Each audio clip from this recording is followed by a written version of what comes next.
एक गांव में जगदीश नाम का एक भोला किसान था जो अपनी बेवकूफ़ी से हर बार अपनी फसल बर्बाद कर देता था। बारिश के मौसम में धान की जगह तरबूज की खेती करता।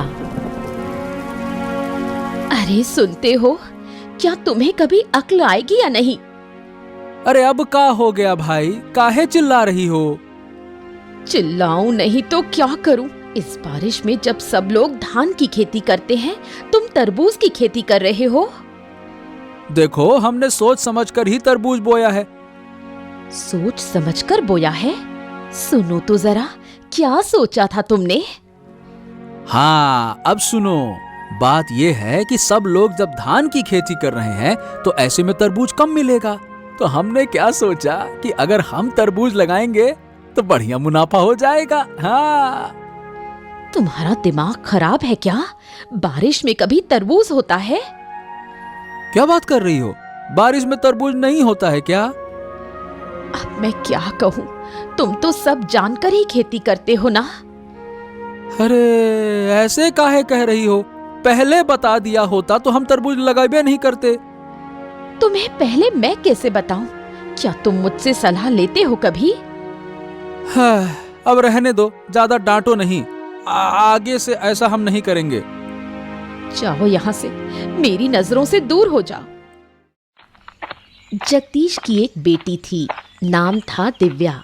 दिव्या बहुत ही समझदार लड़की थी। वो गांव भर में घूम घूम कर लोगों की मदद करती थी। सुबह जब वो बुढ़िया के घर के सामने से गुजर रही थी तो देखा कि वो बुढ़िया रो रही है। अरे बूढ़ी माँ, आप रो क्यों रही हैं? क्या हुआ? मत पूछ बेटी, मेरे रसोई घर की छत गिर गई है। अब मैं क्या करूंगी?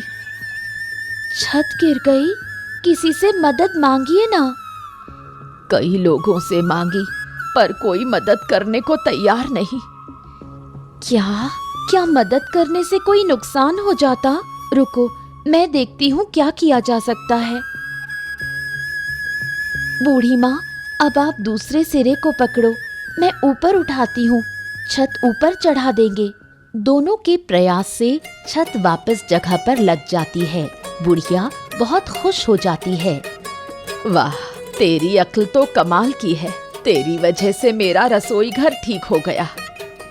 मैं हूँ ना माँ, जब भी जरूरत हो बस मुझे बुला लेना। खुश रहो बेटी, सदा सुखी रहो। हाँ माँ, आप लोगों की दुआओं की वजह से ही मैं अच्छी हूँ। अब चलती हूँ, माँ चिंता कर रही होगी। ठीक है बेटी, ध्यान से जाना। हर दिन ऐसे कामों के लिए दिव्या को माँ की डांट सुननी पड़ती है। आज भी कुछ अलग नहीं हुआ। ठहर जा, वहीं खड़ी रह। बता, कहाँ गई थी तू पूरे दिन? माँ, मैं थोड़ी देर गांव में घूमने गई थी। तुम जानती हो, मैं घर पर ज्यादा नहीं रहती। यही तो पूछ रही हूँ कि तू घर में क्यों नहीं रहती? क्या तुझे घर का कोई काम नहीं? घर का काम करने के लिए तो आप हो ही। मैं तो गांव वालों के काम में मदद करती हूँ। गांव वालों के काम करके तुझे क्या मिलता है? माँ, मुझे उनका प्यार और आशीर्वाद मिलता है। लोगों की मदद करने से बहुत सुकून मिलता है। बस कर, छोटी सी उम्र में इतनी बड़ी बड़ी बातें। अभी 15 साल की है और बात करती है जैसे 80 की बुढ़िया हो। रहने दो माँ, आज मत डांटो ना। तेरे बाप बेटी को लेकर मैं बहुत परेशान हूँ। एक है बहुत बेवकूफ, दूसरा बहुत चालाक। जरूर पापा ने फिर कोई बेवकूफी की है, उसी का गुस्सा मुझ पर निकाल रही हो। क्या करूं मैं? तू खुद देख घर की हालत। गांव के इतने लोगों की समस्या हल कर दी, अब तक पापा को ठीक नहीं कर पाई। क्या कहूं, मेरी तो किस्मत ही फूटी है, तभी तो तेरे बाप के घर आई। अच्छा, अब मुझे खाना दो, बहुत भूख लगी है। दिव्या कभी अपनी माँ की बातों को गंभीरता से नहीं लेती। उसे गांव के अच्छे कामों में ही सुकून मिलता है।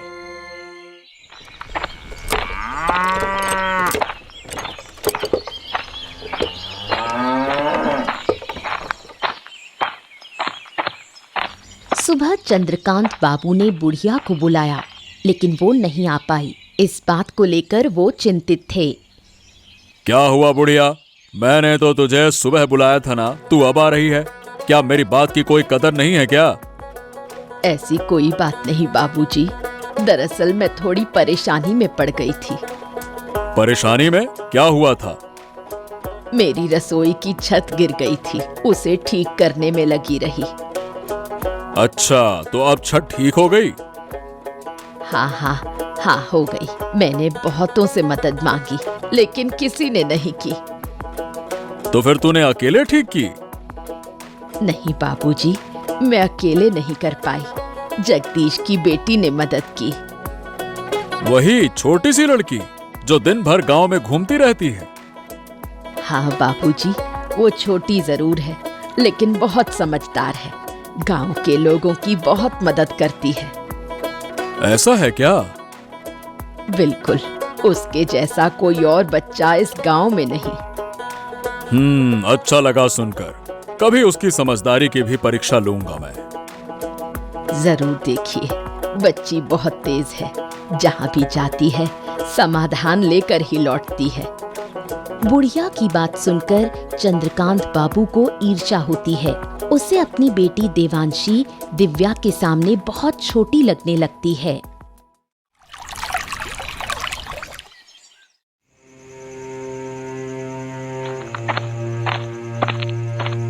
सुनो बेटी, तू जगदीश की उस छोटी लड़की को जानती है? किसकी बात कर रहे हो? उस दिव्या की? हाँ, उसी लड़की की बात कर रहा हूँ। जानती है ना तू? हाँ, नाम और चेहरे से जानती हूँ, लेकिन कभी आमने सामने बात नहीं हुई। अरे बेटा, लोग कह रहे हैं कि वो बहुत ही समझदार है। पूरे गांव की समस्या वही लड़की हल करती फिरती है। क्या कह रहे हो पिताजी? ये कैसे हो सकता है? उसकी उम्र ही कितनी है? ऐसा है क्या? अब मुझे भी तो बड़ा अजीब ही लग रहा है, लेकिन जो कुछ लोगों से सुना है, अब देखो वो झूठ नहीं लगता। लोग उस लड़की की तारीफ कर रहे हैं। तारीफ कर रहे हैं कि क्या बात कर रही हो? ऐसा लग रहा है जैसे उसके गुणों का बखान कर रहे हैं। मैं भी देखना चाहती हूँ कि वो कितनी होशियार है। अब गरीब घर में जन्मी है, उसमें भला इतनी अकल आ कहां से गई? अगर वो मुझसे ज्यादा समझदार निकली तो उसे इस गांव में नहीं रहने दूंगी। इस गांव की सबसे समझदार लड़की सिर्फ मैं ही रहूंगी। ठीक है बेटी, अब देखो तुम गुस्सा मत करो। मैं देखता हूँ क्या किया जा सकता है। चंद्रकांत बाबू सोच में पड़ जाते हैं, कैसे दिव्या को इस गांव से बाहर निकाला जाए। 2 दिन बाद की बात है। देवांशी गांव में घूमते हुए तालाब के किनारे दिव्या को खड़ा देखती है। उसके मन में एक शैतानी योजना आती है। अरे, तुम दिव्या हो ना, जगदीश काका की बेटी? हाँ, मेरे पापा का नाम जगदीश है। तुम कौन हो? ओहो, तुम मुझे पहचानती नहीं? मैं चंद्रकांत बाबू की बेटी हूँ। ओह, तुम चंद्रकांत बाबू की बेटी हो। तुम्हारे बारे में बहुत सुना है, लेकिन कभी देखा नहीं। देखोगी कैसे? मैं तो ज्यादा बाहर निकलती ही नहीं। तुम्हारे बारे में भी बहुत सुना है। तुमसे मिलकर बहुत अच्छा लगा। सुना है तुम बहुत समझदार हो। चलो बैठकर थोड़ी बात करते हैं। देवांशी दिव्या को तालाब के किनारे बैठने के लिए कहती है, फिर उसे धक्का देकर पानी में गिरा देती है और खुद नकली कोशिश करती है उसे बचाने की। उसके चेहरे पर शैतानी मुस्कान होती है। कोई है? मुझे बचाओ, मैं डूब रही हूँ। अरे, तुम गिर गई? कैसे? मुझे तो तैरना नहीं आता। दिव्या हाथ पांव मारती है और एक पेड़ की डाली पकड़कर खुद को बाहर निकालती है। तुम ठीक तो हो ना? हाँ, मैं ठीक हूँ। अब मैं घर जा रही हूँ। इस घटना के कुछ दिन बाद जगदीश और चंद्रकांत बाबू के बीच विवाद हो जाता है।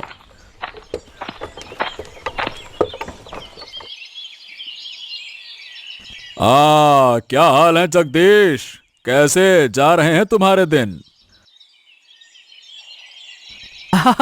अरे आपके आशीर्वाद से सब ठीक चल रहा है बाबू। पर आप अचानक से हमारे घर में क्या हो गया? देखो, मुझे जमीन की जरूरत है, उसी सिलसिले में बात करने आया हूँ।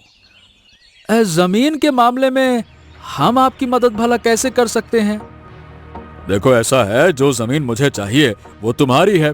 तुम्हारी जमीन के बगल में मेरी जमीन है। लेकिन बाबू, मैं आपको अपनी जमीन क्यों दूं? अरे भाई, उसके बदले में पैसे दूंगा, इसलिए और काहे के लिए? मुझे तुम्हारी जमीन की सख्त जरूरत है। लेकिन मेरे पापा आपको जमीन क्यों देंगे? वो जमीन बेचने वाली नहीं है। अरे तू बीच में काहे बोल रही है? तुझे क्या समझ है इन बातों की? ये बड़े लोगों की बात है। तू चुप रह। जगदीश, तेरी बेटी मेरा अपमान कर रही है। हैं? अपमान? ना ना ना ना बाबू, वो तो बच्ची है, उसकी बातों का बुरा मत मानिए। मैं भले ही छोटी हूँ, लेकिन जो कह रही हूँ वही सही है। मेरे पापा आपको कोई जमीन नहीं देंगे। मैं तेरे घर खुद आया और तेरी बेटी ने मुझे अपमानित किया। इसका अंजाम तुझे भुगतना होगा। अरे बाबू बाबू, जगदीश बाबू, आप नाराज मत होइए। देखिए देखिए देखिए, मेरी बात तो सुनिए, सुनिए तो। इतना अपमान सहकर मैं यहाँ खड़ा रहूं? तुम्हारी बात सुनो, मैं तुम लोगों को सबक सिखा कर रहूंगा। हाँ? चंद्रकांत बाबू के मन में दिव्या के खिलाफ बदला लेने की भावना जाग उठती है। तेरी वजह से चंद्रकांत बाबू को अपमान सहना पड़ा। मेरी बेटी ने ऐसा क्या गलत कहा? उसने तो सही बात ही कही। सही बात? अरे अकल के अंधों, अगर मैं जमीन दे देता तो कुछ पैसे मिल जाते, घर अच्छे से चलता। अब क्या जमीन का क्या करेंगे? चाटेंगे? माँ, पापा को जरा समझाओ ना। तुझे लगता है मैं समझा नहीं रही? उनकी समझ में कुछ आता है? चुप रहो तुम दोनों। तुम दोनों माँ बेटी मिलकर हमारा घर बर्बाद ही करके रहोगे लगता है। क्या कहा? मैं अपना घर खुद बर्बाद कर रही हूँ? और नहीं तो क्या, ऐसे अपशगुनी लड़की को घर में रखना चाहिए क्या? नहीं रखेंगे तो क्या करेंगे? घर से निकाल देंगे? अगर बेटी घर का भला नहीं चाहती है ना, तो उसे निकाल देना ही ठीक है। अगर मेरे होने से इतनी परेशानी है तो मैं ही घर छोड़कर जा रही हूँ। अरे हाँ हाँ, जा जा जा। वैसे भी तुझसे कोई काम वाम तो होता नहीं है, बस मुंह चलाती है पटर पटर पटर। अरे जा जा, चली जाएगी तो अच्छा ही रहेगा, जा। जगदीश की बातों से दुखी होकर दिव्या गांव छोड़ने का फैसला करती है। बेटी के जाने का दृश्य आरती सहन नहीं कर पाती। वो चुपचाप आंसू बहाती है। माँ, रो मत, मुझे बिल्कुल अच्छा नहीं लग रहा। तू हमें छोड़कर चली जाएगी और मैं रोऊंगी नहीं। क्या मुझे दर्द नहीं होता? अगर आपको सच में दर्द होता तो आप पापा को पहले ही सुधारती। तू जानती है, तेरे पापा समझदार नहीं है, वो थोड़े भोले हैं। पापा भी जानते हैं कि वो भोले हैं, फिर भी मुझे क्यों डांटा? वो समझ नहीं पाए, तू बुरा मत मान। माँ, मैंने फैसला कर लिया है, मैं इस गांव में अब नहीं रहूंगी। हमें छोड़कर तू कहाँ जाएगी? कैसे रहेगी? क्या हमें तेरी चिंता नहीं होगी? चिंता का कोई फायदा नहीं माँ, मैं अपना रास्ता खुद बना लूंगी, मैं ठीक रहूंगी। मत जा बेटी, मत जा, मुझे छोड़कर मत जा, मैं तेरी माँ हूँ। एक दिन लौट कर आऊंगी माँ, और तेरे सारे दुख दूर कर दूंगी। तू आएगी तो मेरा दुख और बढ़ेगा, ये तू समझ नहीं पा रही। माँ, मैं जानती हूँ संतान को खोने का दर्द क्या होता है, लेकिन मुझे जाना ही होगा, मुझे मत रोको। सुन बेटी, मत जा, लौटा। कई साल बीत जाते हैं। चंद्रकांत बाबू जगदीश को बेवकूफ बनाकर उसकी सारी जमीन धीरे धीरे हड़प लेते हैं। देखो जगदीश, अब तुम्हारे पास कोई जमीन बाकी नहीं बची है। तुम सारी जमीन हमें बेच चुके हो। अब क्या कहें बाबू, बेचते बेचते पूरी जमीन बिक गई, पता ही नहीं चला। अब हमारी जमीनें खत्म हो गई, क्या करें। अरे सुनो तो इसे, ऐसे कह रहा है जैसे पूरे गांव की जमीन ही दे दी हो इसने। अब जब सब कुछ बेच ही दिया है तो आप फिर मेरे पास क्यों आए हैं? क्या सब कुछ? अरे भाई, क्या तुम सब कुछ का मतलब समझते हो? अरे बुड़बक, उस सब कुछ में तुम्हारा एक घर भी शामिल है। हैं? ये क्या कह रहे हैं बाबू? मैंने ये घर भी आपको बेच दिया क्या? मुझे तो ऐसा कुछ याद नहीं आ रहा। याद नहीं आ रहा? अरे जरा ध्यान से सोचो, आखिरी बार जब पैसे लिए थे ना, तब कुछ ज्यादा ही लिए थे। याद करो, याद आया ना? याद आया ना? हाँ, पैसे तो ज्यादा लिए थे, लेकिन जमीन भी तो आपको ज्यादा ही दी थी ना बाबू। हाँ, तो उसी जमीन में एक घर भी शामिल था, समझे? क्या बात कर रहे हैं? तो अभी घर हमको छोड़ना पड़ेगा? बिल्कुल, मैं अपनी जमीन पर तुम्हें क्यों रहने दूं? बिल्कुल नहीं रहने दे सकता। चलो।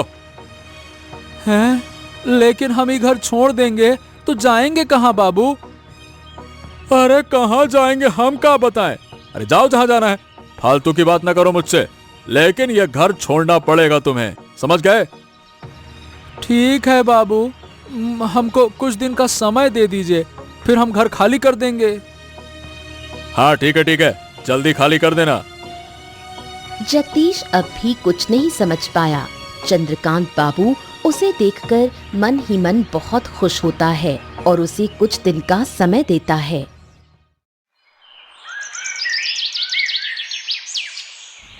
जगदीश गहरी सोच में पड़ जाता है। उनका अंतिम सहारा भी अब खत्म हो चुका है। मैंने तुम्हें बार बार कहा था उस चंद्रकांत बाबू के साथ मत घूमो, लेकिन तुमने मेरी एक भी बात नहीं मानी। अरे हमको क्या पता था? अरे गिन्नी, अगर पता होता तो मैं उसके साथ उठता बैठता क्या? तुमने नहीं समझा, ये ठीक है, लेकिन जब जब मैंने समझाने की कोशिश की, तुमने मुझे ही चुप करा दिया। अरे हमको कभी अंदाजा ही नहीं था कि हमारे साथ ऐसा हो जाएगा। तुम्हारी वजह से मैंने अपनी बेटी को खो दिया। वो तो शुरू से ही विरोध कर रही थी। हाँ, अब जाकर समझ में आ रहा है कि मेरी बिटिया सही कहती थी। मैंने नाहक उसे गलत समझा इतने साल। क्या करूं, मेरी अकल ही मारी गई थी। तुमने उसे घर से निकाल दिया, अब उसका पाप तुम्हें भुगतना पड़ रहा है। मैं और सजा भुगतने को तैयार हूँ। मेरी बेटी न जाने कहाँ होगी, किस हालत में होगी। मुझे माफ कर दो मेरी बेटी।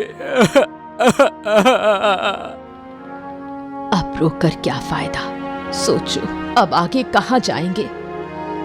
अरे अब तो कुछ सोचने की शक्ति ही नहीं रही। कहाँ जाएंगे, क्या करेंगे? तुम्हारे दिमाग में कभी कुछ चलता ही कब था? सारा झंझट मुझे ही सहना पड़ा है। अब मैं क्या करूं?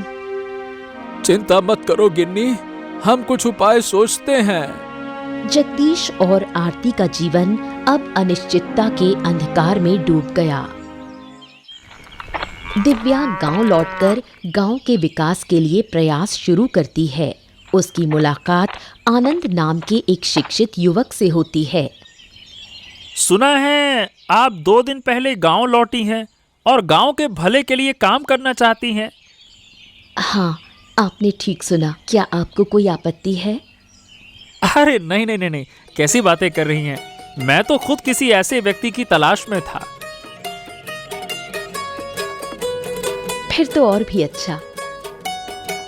दरअसल मैं भी काफी समय से गांव के विकास के लिए कुछ करना चाहता था। अब आपको पाकर अच्छा लग रहा है। अब मेरे पास एक साथी है। आपके साथ मिलकर मैं और भी अच्छा काम कर पाऊंगी। हाँ, जी हाँ, मैं भी तो यही कहना चाहता था। आप तो काफी समझदार हैं। तो आपने गांव के लिए क्या योजना बनाई है? वैसे मैंने अभी तक कुछ तय नहीं किया है, पर सोच रहा था कि अनपढ़ किसानों को कृषि के बारे में जागरूक किया जाए। हाँ, ये तो बहुत अच्छा विचार है। मैं भी कुछ ऐसा ही सोच रही थी। क्यों ना गांव के शिक्षित लोगों को साथ लेकर एक संस्था बनाई जाए। अरे ये तो और भी अच्छा होगा। इससे हम किसानों को और अच्छे से समझा पाएंगे। और हमारी संस्था भी आगे बढ़ेगी। तो फिर मैं गांव के शिक्षित लोगों को इकट्ठा करता हूं फिर। हाँ हाँ, जरूर कीजिए। उसके बाद मुझसे संपर्क कीजिए। मैं संस्था की शुरुआत करती हूँ। कई साल बाद जब चंद्रकांत बाबू को दिव्या की वापसी की खबर मिलती है, वो बदले की आग में जल उठता है। अजय, गांव पर ठीक से नजर रख रहा है ना? हाँ बाबू, सब ठीक से देख रहा हूँ। फिर भी तू मुझे ये नहीं बता पाया कि जगदीश की बेटी गांव में संस्था बना रही है। खबर तो मेरे पास भी थी बाबू। सोचा था कि आज ही आपको बताऊंगा। अरे नालायक, इतनी देर कर दी, तब तक तो गांव वाले शिक्षित हो जाएंगे।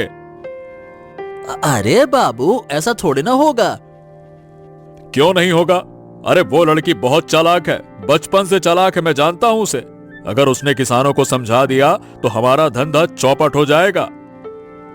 अच्छा, तो अब हमें क्या करना चाहिए? उस लड़की को सबक सिखाना होगा। लेकिन कैसे?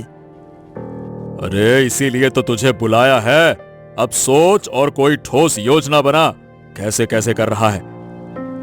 चलिए तो एक काम करते हैं, उसके संस्था को तहस नहस कर देते हैं। हाँ ये ठीक है, लेकिन पहले उसके बाप से मिलना होगा। देखना होगा कि वो कुछ करता है या फिर नहीं।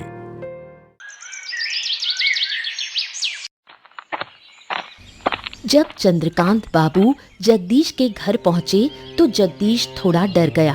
उसने सोचा चंद्रकांत बाबू शायद उसे घर से निकालने आए हैं। प्रणाम प्रणाम बाबू। आइए आइए आइए, अंदर आइए, बैठिए बैठिए बैठिए।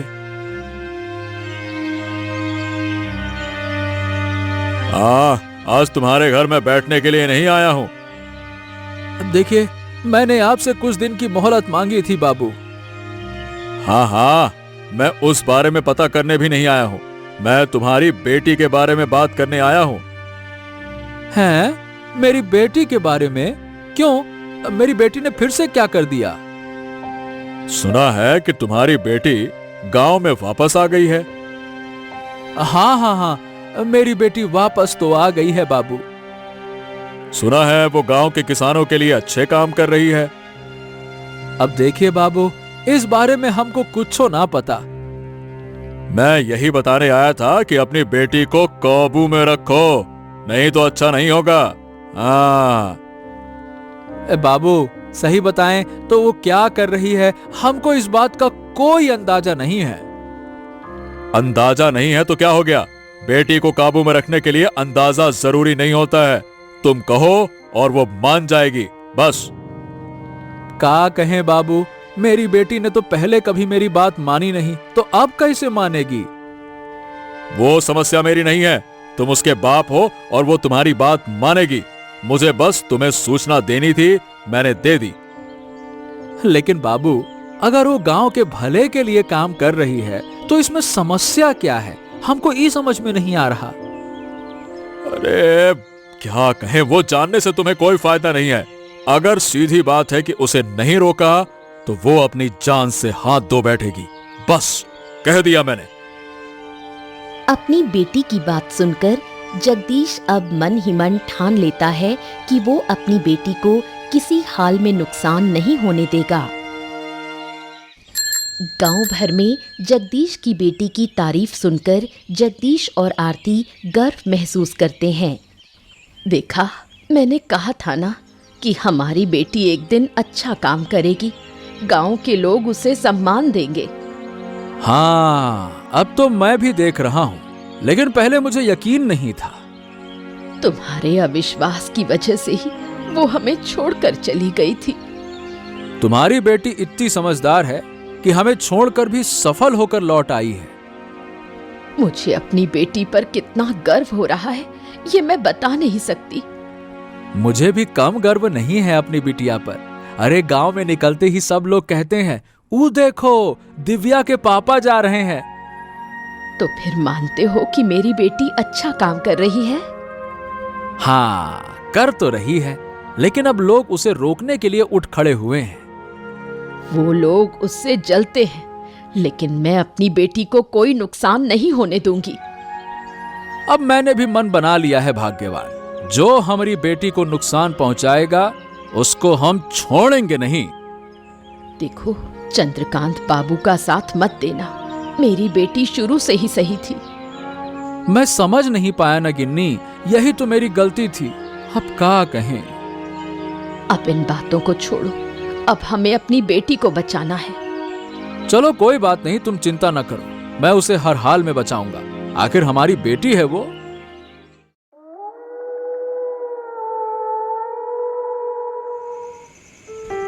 दूसरी ओर चंद्रकांत बाबू और अजय ने चालें चलनी शुरू की। सुन अजय, इस बार योजना मजबूत होनी चाहिए। वो लड़की बहुत चालाक है। सिर्फ चालाक नहीं, वो बहुत होशियार भी है।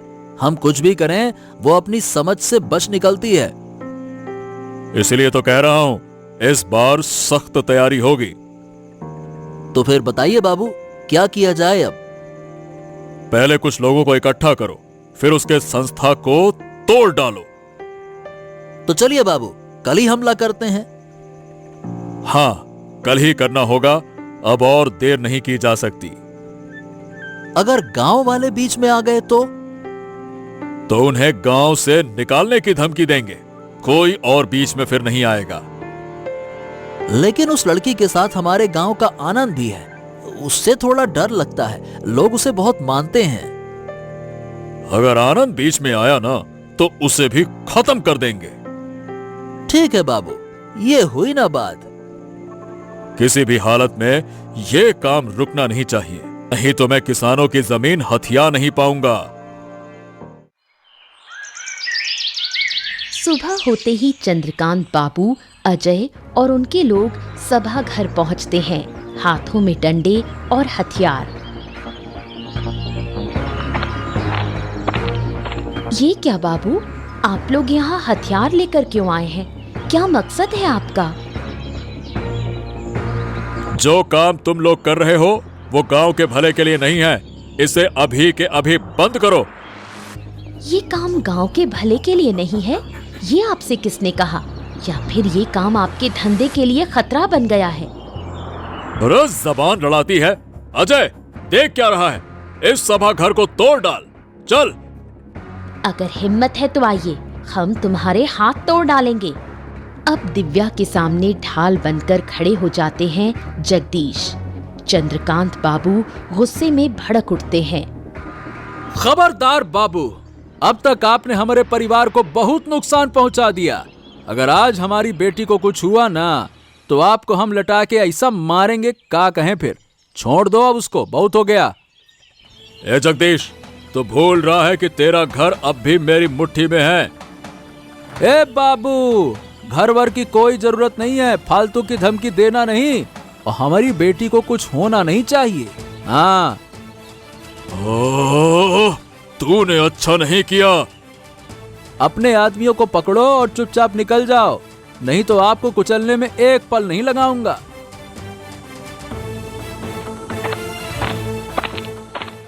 ए बेटा, हमका माफ कर दे, हमने तुम्हें अपनी बेटी नहीं समझा। अरे बाबा, आप ऐसा क्यों कह रहे हो? आप तो मेरे पिता हो। लेकिन फिर भी। आप कोई लेकिन नहीं, अब हम सब मिलकर गांव की भलाई के लिए काम करेंगे। इसके बाद दिव्या की अगुवाई में गांव का विकास शुरू होता है। गांव वाले उसकी बहुत तारीफ करते हैं। एक भोला किसान अपनी बुद्धिमान बेटी पर गर्व करता है।